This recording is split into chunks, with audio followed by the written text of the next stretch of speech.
성경 말씀은 이렇게 정언하고 있습니다. 요한 3서 1장 2절 말씀을 보면 사랑하는 자들아, 성경 이렇게 말씀합니다. 내 영혼이 잘됨 같이 범사가 잘되고 강건하기를 내가 간구하노라. 영혼이 잘됨 같이 범사가 잘되기를 우리 주님은 원하고 계십니다. 그런데 왜 안 될까요? 노력했습니다. 최선을 다했습니다. 사람으로서 할 수 있는 방법은 다 해왔는데, 내게 주어진 능력 안에서 최선을 다했는데 내 자신을 돌아보았더니 실패입니다. 무엇 하나 제대로 되는 것이 없습니다. 우리는 이 땅에서 길이 열리기를 원하고 자녀가 잘 되기를 원하고 하나님 복을 받으며 땅의 복을 받기 원합니다. 그런데 내게는 도대체 하나님은 어디 계신지 모르겠습니다. 그리고 기도도 해도 전혀 무반응입니다. 하나님은 침묵하고 계십니다. 저는 오늘 성경에 나타나는 대단히 놀라운 사실 한 가지를 소개할 것입니다. 지금까지 전혀 듣지도 못했고 알지 못했던 성경 속에 기록은 되어 있는데 나는 이 사실을 몰랐던 7사람을 통해서 나타난 공통적인 사건을 여러분에게 소개하겠습니다. 가장 중요한 것은 말씀을 들은 것으로 끝나지 말고 내가 그 속에 뛰어들어가야 됩니다. 무엇으로 들어가야 됩니까? 믿음으로. 나도 주여 그렇게 되기를 원합니다. 성경은 분명히 이렇게 말씀합니다. 스가랴서 4장 6절 이하의 말씀 보면 이는 힘으로 되지 아니하고 능으로 되지 아니하고 오직 나의 신으로 되느니라. 사랑하는 성도 여러분, 인간들이 아무리 능력이 뛰어나고 세상을 호령하는 사람이 할지라도 자신이 모든 것을 다 할 수 있다는 것은 이 사람은 거짓말쟁이입니다. 우리는 할 수 있다는 것보다 할 수 없는 것이 너무 많습니다. 질병 막아내지 못합니다. 자녀 잘 되기 원하지만 이 자녀에게 내가 기대했던 그 자녀의 모습은 아니었습니다. 우리 가정이 누구보다도 행복한 가정이 되길 원했는데 내가 늘 마음에 소원하며 늘 그렇게 간구했지만 가정은 결코 행복하지 못했습니다.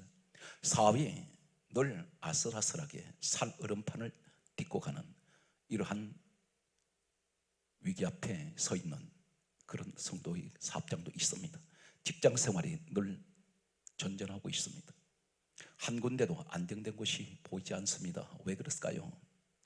사람의 죽음도 막아내지 못합니다. 오늘 이러한 현실 앞에서 하나님께서 이렇게 말씀합니다. 너 힘으로 되지 아니하고 너의 능력으로 되지 않고 오직 나의 신 성령으로 되노니라. 성경 말씀을 소개합니다. 이분들이 없었으면 하나님의 인류 역사는 이어갈 수 없을 만큼 대단히 각 시대에 중요했던 결정적인 사람들이 있습니다. 노아 시대 때에 노아라는 사람 한 사람을 통해서 그 가정을 통해서 하나님은 인류를 구원하시는 놀라운 역사를 서시기 시작합니다. 노아를 첫 번째 소개합니다. 우리가 잘 알고 있는 대로 이 노아는 하나님께서 천지를 홍수로 만드시고 홍수 심판을 내리실 때에 노아의 가정만 방주를 통해서 살려내십니다. 그런데 이 사건을 가리켜서 신약에는 이렇게 기록하고 있습니다. 베드로전서 3장 20절에서 21절 말씀을 보게 되면 성경 다음같이 말씀하고 있습니다. 물로 말미암아 구원을 얻은 자가 겨우 8명이라 이렇게 말씀하고 있으면서 이 물을 가리켜서 구원의 표라고 말씀합니다. 이상한 말씀을 하고 있습니다. 노아가 방주를 통해서 물을 지나왔습니다. 물에서 이 사람은 나온 자입니다. 그런데 하나님께서는 방주 얘기를 하지 아니하시고 물로 말미암아 구원을 얻었는데 8명이 구원을 얻었는데 그 다음에 성경 21절에 이렇게 말씀하고 있습니다. 물은 구원의 표니 곧 세례라 이렇게 말씀하고 있습니다. 노아 사건 때 이 물 사건은 세례 사건이라는 것입니다. 이 세례 사건은 구원의 표라고 말씀하고 있습니다. 지금 우리 보고 하시는 말씀입니다. 이 사람은 놀라운 것은 이 물 지나가고 난 후에 아라랏이라는 새 시대가 열리고 새 땅을 밟게 되면 무지개가 서게 됩니다. 무지개 서는 자리는 심판의 비가 내리질 않습니다. 하나님께서는 이 물을 지나고 났더니, 물을 건너고 왔더니 하실 말씀이 성경이 이렇게 강조하고 있습니다. 창세기 9장 1절에 하실 말씀이 노아와 그 아들들에게 하나님께서는 이렇게 말씀합니다. 복을 주시며 세 가지를 말씀합니다. 생육하고 번성하고 충만하라, 이렇게 말씀합니다. 언제 이 축복을 주셨나요? 물을 지나왔을 때, 물을 건넜을 때 물사건이 나옵니다. 성경은 이 노아의 사건 속에서 하나님이 강조하신 것은 방주가 아니고 물이었습니다. 물로 구원의 표가 되시는데, 이 구원의 표는 곧 세례라고 말씀합니다. 세례의 의미가 도대체 무엇일까요? 두 번째 사람을 소개합니다. 아브라함을 소개합니다. 로마서 4장 11절에 믿음의 조상 아브라함, 인류 온 역사에 시작부터 끝까지 믿음 안에 있는 사람들의 조상이라고 부르는, 어쩌면 이 믿음의 롤 모델이 될 수 있는 사람이 아브라함을 하나님 지명하고 있습니다. 그런데 이 아브라함이 성경 말씀 보게 되면 창세기 12장 2절 말씀에 이렇게 기록하고 있습니다. 하나님께서 그를 불러내실 때 하실 말씀이 너로 큰 민족을 이루고 내게 복을 주며 너의 이름을 창대케 하리니 너는 복이 될지어다. 아브라함이 이름을 주신 너는 복이야, 이 말씀을 주셨습니다. 그런데 아브라함이 이제 하나님의 말씀을 듣고 가나안 땅에 들어갔습니다. 그런데 성경은 이렇게 기록하고 있습니다. 이 사람을 가리켜 창세기 14장 13절에 이렇게 말씀합니다. 히브리 사람 아브라함, 이렇게 말씀합니다. 히브리가 무슨 말인지 아십니까? 강을 건너온 자, 물을 지나온 자란 뜻입니다. 그런데 아브라함이 강을 건넜다고 말씀합니다. 히브리 사람 아브라함, 유브라데 강을 건너왔던 것으로 역사는 기록하고 있습니다. 아브라함이 강을 건너고 났더니, 물을 지나고 났더니, 물을 건너왔더니 성경 말씀은 이 가나안의 축복을 주시고, 그리고 이 창세기 12장 2절의 축복이 어디서 왔습니까? 히브리 사람 아브라함, 강을 건넌 자에게 주시는 것이 내가 너로 큰 민족을 이루게 하며 내가 내게 복을 주며 너 이름을 창대케 하리니 너는 복이 될지어다. 이 축복이 물을 건넜더니, 오늘 성경 계속 물사건이 나옵니다. 세 번째 사람을 소개합니다. 출애굽기 2장 6절에 모세 시대가 도래했습니다. 모세는 출애굽기 2장 6절에 나일강에서 갈상자에서 물에서 건져낸 아이입니다.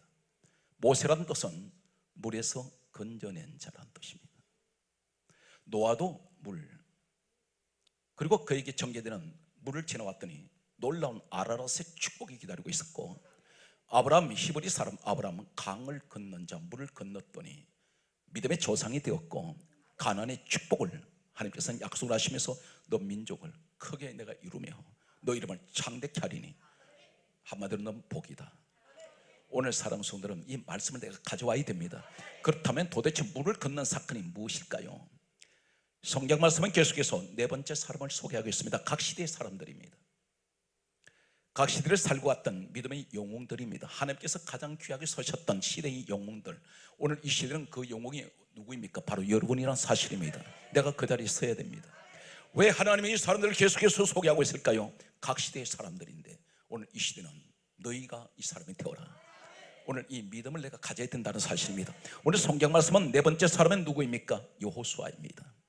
노아 시대가 있었고 아브라함 시대가 있었으며 모세 시대가 있었고 여호수아 시대가 있습니다. 여호수아에게 하나님께서 말씀하셨습니다. 가나안 땅 이제 마지막 들어간 그 앞에서 요단강을 건너가야 하는데, 이 요단강은 성경에 이렇게 강조하고 있습니다.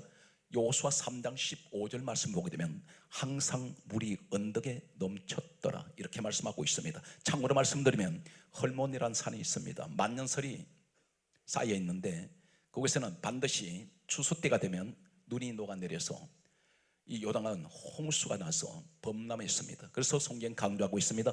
항상 언덕에 넘쳤더라, 이렇게 말씀하고 있습니다. 그런데 하나님 이 물 건너가라고 말씀합니다. 건너가면 바로 가나안 땅입니다. 40년 엄청난 시련 속에서 꿈에 그리던 가나안이 눈앞에 있는데 그 건너가려 했더니 하나님께서 말씀합니다. 그 건너가면 내가 너에게 약속한 땅, 가나안 땅이 너에게 줄 것이다. 오늘 여기서 정리하면 노아도 물사건, 아브라함도 물사건, 모세도 물사건, 그리고 여호수아도 물사건이 있었습니다. 다섯 번째 사람을 소개하겠습니다. 이제는 엘리야 시대가 도래했습니다. 엘리야가 우리가 알고 있는 엘리야 하면 항상 머리에 가장 먼저 떠오르는 것은 이 사람은 불술의 불말과 해오리 바람을 타고 산채로 하늘로 올라간 사람으로 생각합니다. 그런데 성경이 이렇게 강조하고 있습니다. 열왕기하 2장 7절에서 8절 말씀을 보게 되면 성경 다음같이 말씀하고 있습니다. 이 사람이 자신이 입고 있던 겉옷을 벗어서 손에 말아서 요단강을 치매 요단강이 이리저리 갈라져 길이 납니다. 육지가 되었습니다. 이 사람이 요단강을 건너가는 순간 그 앞에 하나님께서 하늘에서 내려보내신 불술의 불말이 대기하고 있었습니다. 그리고 해오리 바람이 이 사람을 들어올려서 하늘로 데려갔었습니다. 요단강을 건넌 자 엘리야, 요단강을 지나간 자 엘리야, 물을 건넌 자입니다. 여섯 번째 사람을 소개하겠습니다. 열왕기하 2장 14절을 보게 되면 엘리사가 있습니다. 모세 그리고 여호수아 후계자가 되었듯이 이 엘리야의 후계자가 엘리사입니다. 이 엘리야가 하늘로 올라가고 난 후에 엘리사가 똑같은 행동을 합니다. 열왕기하 2장 14절 말씀을 보면은 엘리야가 하늘로 올라가면서 던져준 겉옷을 주워서 손에 말았습니다. 그리고 요단강을 치는데 성경 똑같이 요단강이 이리저리 갈라져 육지가 되고 길이 나서 건너갔습니다. 엘리야도 요단강 건너갔고 엘리사도 요단강을 건너갔는데 엘리야는 요단강 건너가자마자 하늘로 올라가 버리고 엘리사는 요단강을 건너가자마자 하나님께서 전무후무한 능력을 부어주시는 시대의 놀라운 능력의 종으로 하나님 서시기 시작합니다. 모든 것이 새로 시작됩니다. 여기서 여섯 사람들을 우리가 소개했습니다. 그런데 이 엘리사는 어느 정도 능력이 나타났냐면 이 사람은 농부였습니다. 농사짓는 농부였는데 하나님께서 이 사람을 선택해서 부르시면서 요단강을 건너가고 난 후에 능력의 종으로 쓰임받기 시작하는데 이 사람이 죽어서 어떤 능력이 나타났냐면 전무후무한 능력이 나타납니다. 성경 말씀을 보게 되면 열왕기하 13장 21절 말씀을 보게 되면 엘리사가 죽어서 오랜 시간이 흘렀던 것 같습니다. 뼈만 앙상하게 무덤에 남아 있습니다. 그런데 어떤 사람이 죽어서 엘리사 무덤에 던져졌는데 성경이 이렇게 강조하고 있습니다. 엘리사 무덤에 던져졌을 때에 엘리사의 뼈 조각에 죽은 사람의 시체가 부딪혔더니 사람이 살아나 버립니다. 죽어서도 능력이 나타났던 사람이 엘리사입니다. 여기서 모세도 그리고 노아도 아브라함도 그리고 여호수아도 엘리야도 엘리사도 여섯 사람의 공통점이 한 가지 발견됩니다. 그 공통점이 무엇이냐면 전부 새 시대가 열린다는 것입니다. 전부 새로운 일이 주어집니다. 놀라운 가공할 일들이 그 사람들 상상 못하는 본인도 꿈에도 생각하지 못했던 일들이 일어나기 시작합니다. 일곱 번째 한 분을 소개합니다. 우리 예수님이십니다. 성경 말씀은 다음 같은 말씀을 기록하고 있습니다. 예수님께서 성경 말씀을 보게 되면 누가복음 3장 21절에 요단강에서 들어가셨다가 나오셨습니다. 뭐 하시려고 가셨습니까? 세례 받으시려고. 그렇다면 예수님까지 7사람이 전부 물에서 나온 사람들입니다. 이 사건을 가리켜서 성경이 이렇게 강조하고 있습니다. 성경 말씀을 오늘 듣는 여러분들이 복이 있습니다. 왜 그렇습니까? 내가 그 자리에 설 수 있기 때문에. 나도 오늘 이 사실대로만 하면 모든 일은 그분이 시작하세요. 내가 하는 것이 아닙니다. 하나님이 열어주십니다. 하나님이 해결해 주십니다. 하나님이 능력 부어 주십니다. 그렇다면 주여 이 말씀을 제가 가지길 원합니다. 어떻게 가져야 됩니까? 로마서 10장 17절에 믿음은 더러움에서 나며 더러움은 그리스도의 말씀으로 말미암습니다. 말씀을 내가 믿어야 됩니다. 그리고 머리로 받지 말고 지식으로 받지 마세요. 가슴으로 받으세요. 가슴은 믿음이 가슴에 있습니다. 머리에 믿음 있는 것이 아닙니다. 마음에 말씀이 와 있어야 됩니다. 판단하지 마시고 성경 말씀 한 가지 여기서 말씀드립니다. 하나님께서 누구신지 우리한테 이해를 구하지 아니하세요. 성경을 보면 오해하지 마십시오. 하나님이 누구신지를 설명하지 않습니다. 선포해버립니다. 전능하신 하나님이 세상의 우주 밖에 나가서 보면 우리란 존재는 보이지도 않습니다. 그런데 우리한테 하나님이 누구신지 자세히 설명하지 아니하세요. 그래서 성경은 예수님 말씀하기를 믿기만 하라. 이 말씀 그대로 믿으라는 것입니다. 내가 너한테 그렇게 설명해 줄 필요가 없다는 것입니다. 선포합니다. 오늘 성경 말씀은 이렇게 기록하고 있습니다. 로마서 6장 4절에 이 물을 건너간 사건을 가리켜서 이렇게 강조합니다. 예수 그리스도와 함께 합하여 장사된 것이 세례라. 예수와 함께 내가 죽는 것이 세례라는 것입니다. 우리는 물속에 들어갔다 나온 이 형식 가지고는 되지 않습니다. 내 육이 죽었다는 것입니다. 누구와 함께? 예수 그리스도와 함께. 한 가지 사건을 더 소개하겠습니다. 고린도전서 10장 2절 말씀을 보게 되면 모세 시대 때 홍해바다 건너간 사건이 있습니다. 바다 사이로 지나갔습니다. 그런데 이 사건을 가리켜 고린도전서 10장 2절에 신약에는 이렇게 말씀하고 있습니다.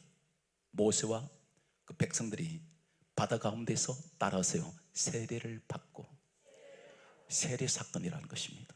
그렇다면 홍해바다를 건너간 것이 단순한 하나님께서 기적을 행하신 일이 아니고 그 바다를 건너간 것이 세례인데, 세례가 무엇인가 했더니 내가 예수와 합하여 내가 장사되었다는 것입니다. 나는 이미 죽었다는 것입니다. 그런데 성경 말씀은 계속해서 우리에게 다음 같은 말씀을 하고 있습니다. 세례라는 것이 도대체 지금 현재 그러면 나는 물세례를 받았는데 지금 또다시 어떤 세례를 내게는 필요합니까? 내가 어떻게 다시 세례를 받을 수 있겠습니까? 했더니 지금 이 자리에 하나님께서는 세례를 행하는 사람이 있습니다. 그 사람이 누구인가요? 성경 말씀을 보게 되면 이렇게 기록하고 있습니다. 사도행전 19장 4절에 따라서요 회개의 세례. 회개하는 것이 세례라는 것입니다. 회개는 어떤 것인가요? 나를 죽이는 겁니다. 내가 죄를 자백하는 것, 이것은 나 스스로 내가 죽는 것입니다.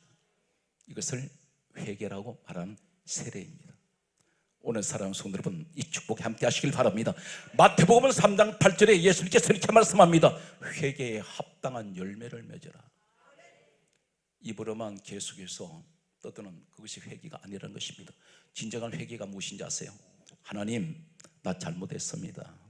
알고 지었던 모르고 지었던 내가 불가피하게 죄를 지었다 할지라도 하나님 잘못했습니다. 용서해 주사 할 때 내가 가던 길이 잘못됐으면 유턴하라는 것입니다. 이것이 돌이킬 개자입니다. 그런데 계속해서 잘못했습니다 하면서 그 길 계속 가는 사람이 있습니다. 이 사람 회개가 아닙니다. 반성은 할지언정 회개는 아닙니다. 우리가 자동차를 타고 길을 가다가 내비게이션이 있다 할지라도 잘못 들어가는 길이 있습니다. 그럼 반드시 돌아서 다시 되돌아서 가게 됩니다. 이것이 회개라는 것입니다. 그래서 회개에 합당한 열매를 맺으라 말씀하는데, 회개에 합당한 열매가 어떻게 나타날까요? 성경에 이렇게 강조하고 있습니다. 골로새서 3장 5절에 땅에 있는 지체를 죽이라. 내 육을 죽이라는 것입니다. 예수를 믿고 하나님 영광이 나타나지 않는 사람이 있어요. 그것이 어떤 것입니까? 세상에 있을 때나 교회 안에 들어왔을 때나 모습이 똑같습니다. 하는 행동이. 술 그대로 마십니다. 술 마시는 게 죄인가요? 분명히 성경에 이렇게 말씀하셨습니다. 누가복음 1장 이하의 말씀 보게 되면 세례 요한이라는 사람이 태어나기 전에 천사가 와서 먼저 이렇게 전해 주었습니다. 이름을 요한이라라. 이는 모태로부터 성경에 이렇게 강조합니다. 포도주나 독주를 마시지 아니하고, 우리가 가지고 있는 개역 개정 성경에 그렇게 되어 있습니다. 그런데 다른 번역에는 이렇게 되어 있습니다. 소주를 마시지 아니하며, 술을 입에 안 된다는 것입니다. 그리고 모태로부터 성령 충만 받은 자라. 육의 것을 다 즐기고 있습니다. 그러면서 집사, 권사, 장로가 되었습니다. 이 사람의 회개에 합당한 열매가 없어요. 땅엔 지체를 죽이지 않습니다. 혈기는 그대로 살아있습니다. 하나도 달라진 것이 없습니다. 저는 감히 말씀드립니다. 교회 목회가, 담임 목사가 목회에 성공하려면 목사가 먼저 죽어야 됩니다. 육이 죽지 않는 상태에서는 절대 하나님께서 목회에 일어나게 하지 않습니다. 현재 우리 모습이 어떤가요? 전부 이 사람들은 물을 건너간 사람들인데 복음적으로 말씀드리면 세례를 통하여 육이 죽은 사람들이라는 것입니다. 그런데 내 육은 그대로 살아있어요. 그러니까 하나님께서 새시대가 열리지 않는 것입니다. 새시대가 열리도록 도와주지 않고 있습니다. 하나님 기다리고 있습니다. 오늘 우리 모습을 조명해 봅니다. 성경 말씀은 계속해서 다음 같은 말씀을 하고 있습니다. 땅에 있는 지체를 죽이라 말씀하신 하나님, 성경에서 철저하게 자신을 죽여서 2000년 예수님 오신 역사 속에 가장 위대하게 선 사람이 한 사람이 있습니다. 이 사람이 바로 바울입니다. 이 사람 어떻게 하는지 아십니까? 성경 말씀은 이렇게 기록합니다. 고린도전서 15장 31절에 바울이 고백합니다. 나는 날마다 죽노라. 이 사람 날마다 자신과의 싸움이 있어 이긴 사람입니다. 자신을 죽였다는 것입니다. 어떤 것을 죽이나요? 이 사람은 성격이 어떤 사람입니까? 사도행전 9장 1절에 보면 위협과 살기가 등등한 사람이었습니다. 예수님 만나기 전에. 이 사람이 예수님 만나기 전에 다메섹 도상에 도착하기 전에 사도행전 9장 3절에 빛으로 오신 예수님 만나기 직전에 그의 모습을 이야기하고 있습니다. 엄청난 혈기가 있었고 성격이 다혈질입니다. 그리고 기고만장했고 교만하게 이를 데가 없습니다. 그런데 이 사람 주님을 만나고 난 후에 그가 고백합니다. 나는 날마다 죽노라. 사랑하는 성도 여러분, 내 육신이 죽어버리면 어떤 것이 있는지 아십니까? 육이 살아있기 때문에 혈기가 있는 거예요. 육이 살았으면 고집이 있습니다. 육이 살았으면 세상 것이 자꾸만 보입니다. 그런데 육이 죽어버리면 어떤 것이 보이는지 아십니까? 영적인 일만 보여요. 오늘 우리 보고 말씀합니다. 땅에 있는 지체를 죽여라. 첫째는 하나님이 우리에게 이루고자 하시는 각자의 나름대로의 하나님 뜻이 있습니다. 그런데 그 뜻을 이루시기 위해서는 내가 영적인 사람으로 변화되기를 원하고 계십니다. 사랑하는 성도 여러분, 여러분 가정이 무엇이 막혔습니까? 우리는 진정한 세례를 통하여 내 육이 죽어버리는, 예수와 합하여 내가 죽는 이 축복의 주인공이 여러분 되시길 바랍니다. 성경 말씀은 이렇게 기록하고 있습니다. 마태복음 1장 5절에 보면 예수님께서 요단강에서 세례를 받으셨습니다. 세례는 누가 받습니까? 죄인이 받습니다. 그런데 예수님이 죄가 있으신가요? 죄가 없으신 분이세요. 그분은 죄를 모르신 분입니다. 가장 순결하시고 깨끗하시고 흠과 티가 없는 분입니다. 그런데 죄인들이 세례받는 그 세례를 왜 받으십니까? 예수님은 요단강에서 세례 받으셨습니다. 근데 세례를 주던 자가 누구였냐면 세례 요한이라는 사람이 세례를 주었는데, 이때 상황을 마가복음 1장 5절은 다음같이 말씀하고 있습니다. 온 유대 지방과 예루살렘 사람들이 다 성경 강조합니다. 다 나와서 자기 죄를 자복하고 세례를 받더라, 이렇게 기록되어 있습니다. 그러면 요단강에 이 수많은 사람들이 죄가 요단강에 수장되어 있습니다.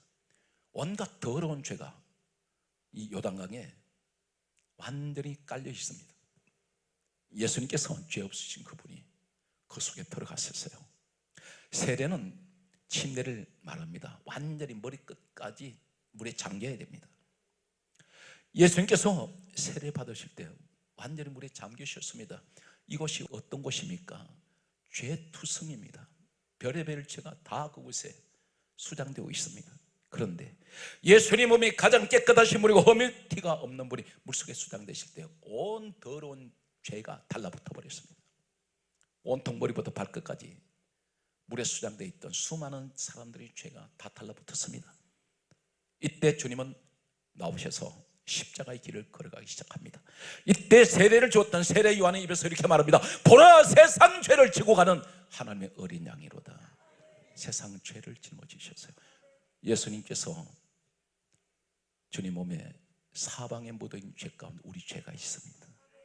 그분은 세상 죄인들의 죄값을 가지고 십자가에 치르시기 위해서 걸어가셨습니다. 그분이 누구신가요? 빌립보서 2장 6절에 근본 하나님 본체 되시는 예수입니다. 그분이 하나님이세요. 이 땅에 사람의 육신을 오셔서 온갖 수모를 다 겪습니다. 주먹으로 맞으시고 침뱉음 당하고 채찍으로 맞으시고 손과 발에 대못 박히시고 등이 걸레처럼 너덜너덜하게 채찍으로 맞으셨습니다. 그 수모 다 참으셨습니다. 옷 다 발가벗기셨습니다. 왜 참으십니까? 나의 더러운 죄를. 예수 그리스도의 피가 아니면 우린 정결케 될 수가 없기 때문에. 그래서 성경 강조하고 있습니다. 요한일서 1장 7절에 예수의 피가 우리를 모든 죄에서 깨끗하게 하신다 했습니다. 오늘 사랑하는 성도 여러분, 여러분의 진정으로 주님을 내가 의지하고 주님이 나의 구주라는 고백하십니까? 고백하세요. 예수님 내 마음에 와 계신 것을 믿습니까? 나의 모든 더러운 죄는 예수 그리스도의 십자가 사건으로 주님이 죽으심으로 예수 그리스도 피로 나는 모든 죄가 다 정결하게 되었습니다. 이 고백이 있는 여러분들은 진정으로 요한복음 1장 12절에 하나님 자녀가 된 권세가 와 있습니다. 성경 말씀을 정리합니다. 오늘 예수님께서 십자가에서 죽으시고 내려오실 때 누가복음 24장 12절 말씀에 보면 이렇게 기록되어 있습니다. 예수님께서 십자가에 내려오실 때 숨을 거두시고 난 후에 아리마대 요셉이라는 사람이 세마포 옷을 갖다가 주님 시신에 입혔습니다. 그런데 성경이 이렇게 강조합니다. 갈라디아 3장 27절에 누구든지 예수 그리스도와 합하기 위하여 세례를 받은 자는 그리스도로 옷 입었느니라. 세례 받은 자가 그리스도로 옷 입었다는 것입니다. 이 옷이 어떤 옷인가요? 결정적인 가장 중요한 말씀이 되겠습니다. 예수님께서 십자가에서 죽으시고 난 후에 세마포 옷을 입히는데 이 세마포 옷은 하얀 천입니다. 천으로 머리부터 발끝까지 다 싸버렸습니다. 우리나라 장례 문화와 같습니다. 수족을 그리고 머리부터 발끝까지 시신을 전부 보이지 않도록 쌉니다. 예수님 몸이 지금 어떤 상태입니까? 피투성입니다. 머리부터 발끝까지 성한 것이 하나도 없습니다. 완전히 피로 범벅이 된 옷입니다. 이 옷은. 그런데 천국에 간 사람들이 있습니다.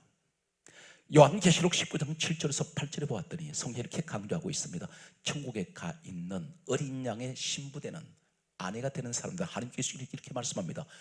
그 사람들에게 세마포 옷을 입도록 하라, 이렇게 말씀하세요. 내가 입는 것이 아니라 하나님께서 입도록 하라.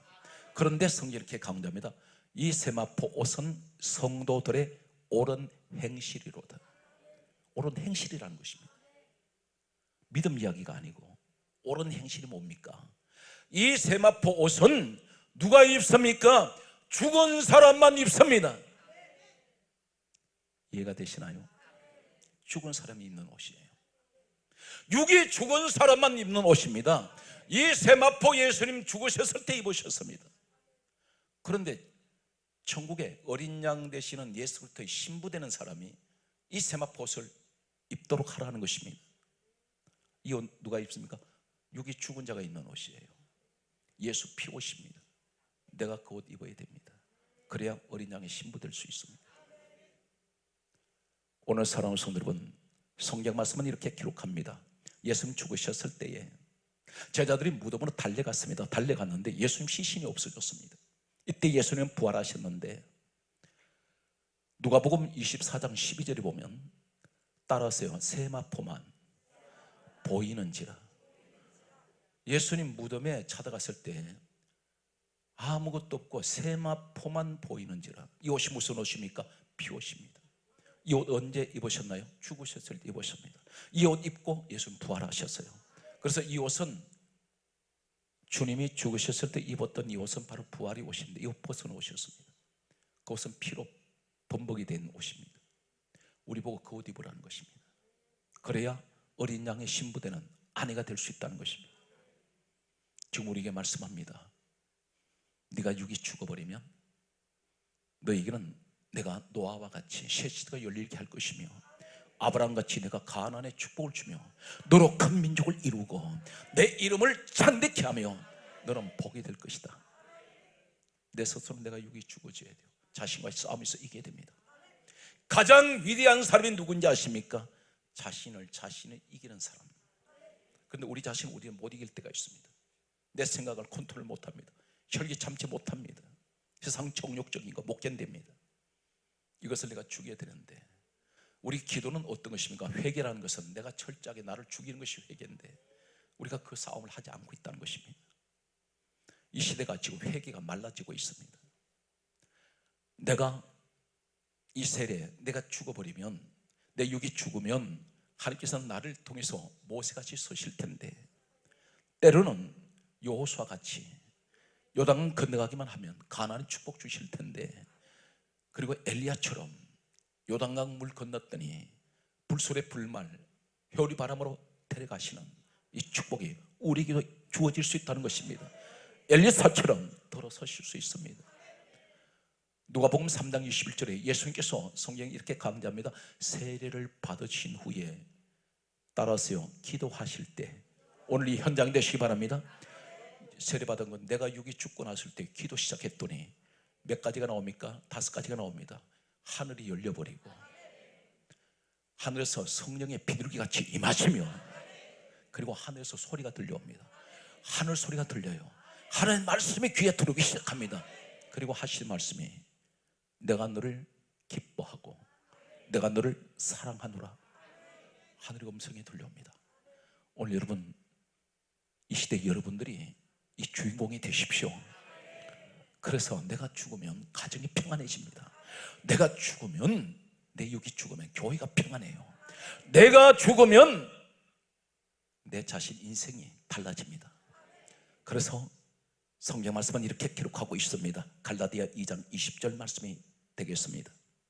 내가 그리스도와 함께 십자가에 못 박혔나니 그런즉 이제는 내가 사는 것이 아니요 내 안에 그리스도께서 사시는 것이라. 내가 그리스도와 함께 십자가에 못 박혔다 했습니다. 그가 누구입니까? 바울입니다. 그런 예수님 땅에 오신 2000년 역사 속에 가장 위대하게 선 사람입니다. 그런 혈기를 주겠습니다. 교만도 주겠습니다. 세상은 다 주겠습니다. 그래서 그가 그렇게 고백했습니다.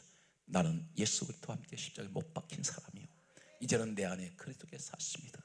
사랑하는 성도 여러분, 여러분이 이 시대의 마지막, 예수님께서 남겨놓으신 마지막 구원의 사람이 되십시오.